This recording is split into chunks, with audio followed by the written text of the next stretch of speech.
భద్రతను బలోపేతం చేసే నిఘా విభాగాలు, సరికొత్త ఆవిష్కరణలు చేసే సంస్థలు చట్టాలకు అతీతంగా జవాబుదారీతనం లేకుండా పనిచేస్తున్నాయని సుప్రీంకోర్టులో పిటిషన్ దాఖలైంది. ప్రముఖ న్యాయవాది ప్రశాంత్ భూషణ్ ఇంటెలిజెన్స్ సంస్థల లావాదేవీలపై కాగ్తో ఆడిట్ జరిపించాలని సుప్రీంకోర్టులో ప్రజా ప్రయోజన వ్యాజ్యం దాఖలు చేశారు. Intelligence bureau IB, research and analysis wing రా, national technical research organisation NTRO వంటి నిఘా సంస్థలన్నీ ప్రజాస్వామ్యబద్ధంగా ఏర్పాటైనవి.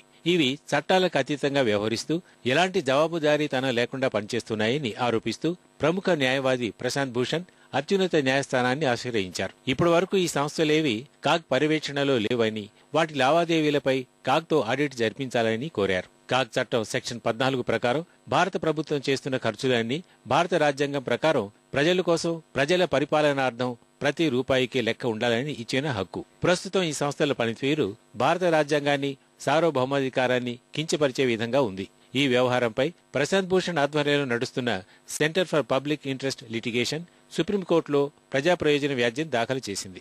నిర్వహణ వ్యయాన్ని తెలియపరచకపోవడాన్ని తీవ్రంగా పరిగణించాల్సిన అవసరం ఉందని పిటిషన్లో పేర్కొంది.